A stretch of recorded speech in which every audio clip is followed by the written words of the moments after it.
Hi everyone, this is Mark from bn-games.com. We are here doing our 2011 Game of the Year pick. We're here, we're recording, we're doing stuff.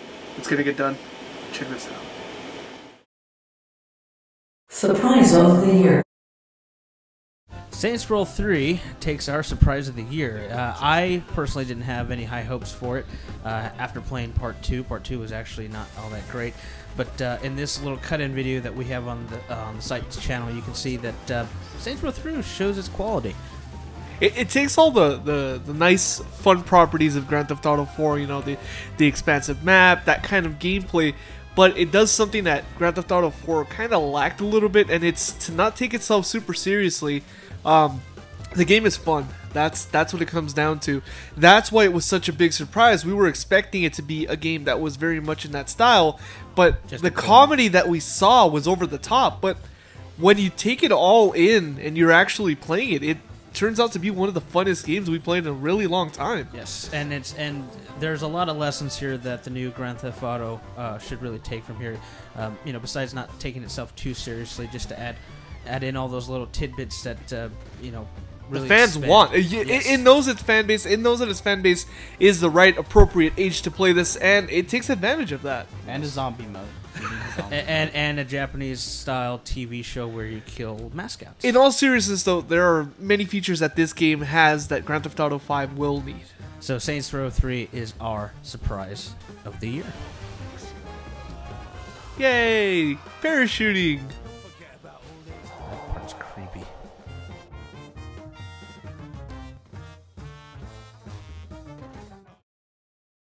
Disappointment of the Year. Fuck this game. Yes. That is the only way I can begin this. Battlefield 3 is our biggest disappointment of the year by far. After all the trailers at E3, after all the hype, after all the marketing schemes and everything else, and after playing Battlefield Bad Company 2, we had which was a far superior game. We had high expectations for this game, which fell flat on every platform. We played it obviously on the PS3 primarily, but on every platform there has been major issues that have not been completely patched, and needless to say, we didn't stop. We stopped playing it after about 2-3 days. About a week tops, maybe. And most of the online issues were even issues that were in beta that just still haven't been fixed. Hey Dice. When I join a party with my friends, I like them to stay in my party. And I like to be able to hear them. Yeah, I mean that's that's a pretty big deal. For it'd be kind of nice, you know. And you know, and I'd like to not drop out of matches every 5 seconds. Obviously, a lot of people here would think we're Call of Duty buffs. We're not. We were fully for this game. But, you know, needless to say, there's enough complaints on our part. Battlefield 3 takes our biggest disappointment of 2011, possibly this decade so far. It makes me a sad panda.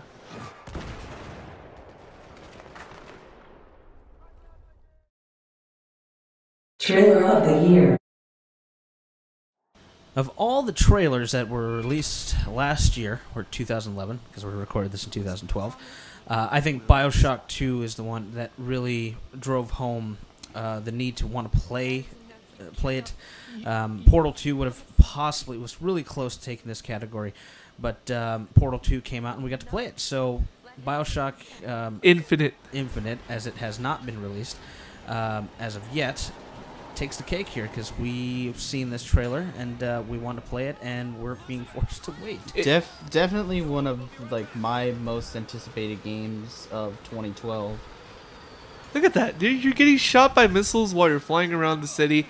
It takes that feel from the other two BioShock games where you're underwater and you're in a world that you've never seen. It takes it to the skies. It changes it up enough to keep it interesting and not be the same thing again, yet at the same time keeps that familiarity of the feel. And it looks beautiful. Well, see, I'd be fine with the same thing, but it is a great trailer. It really hammers home what we want to see in a trailer, and BioShock Infinite takes our trailer of the year.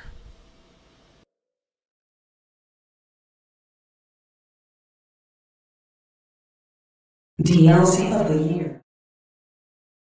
If there was a game this year that surprised us, not because we weren't expecting it to be good, but because of how good it was, on top of the fact that it gave us free items to play with, it has to be Portal 2. This year, Portal 2 was released. Unfortunately, it got released on the PS3 the same week that PSN went down, which is an unfortunate fate. But what ended up coming out of that was we got free DLC, which is epic. It's awesome. It's unheard of with any other company. But of course, this is Valve we're dealing with. They gave us Peer Review, which is a full-fledged DLC that's completely free for its users. You can download it, you can play it. It's great. It adds a lot of missions. It adds a whole story context on top of the already existing multiplayer. It's hilarious. It has great voice quality, voice acting. It's the perfect package for free. Basically, Valve didn't cheap out on free DLC, which is very Valve of them. Yeah, very Valve-ish. I feel very gamed. And I mean, aside being close to our Game of the Year prospect, you know, hey, like you said, it was free, it was epic, and it added on to an already great multiplayer. So Portal 2 Peer Review is our DLC of the year. And of possibly the century. I'm not gonna lie. Game of the Year.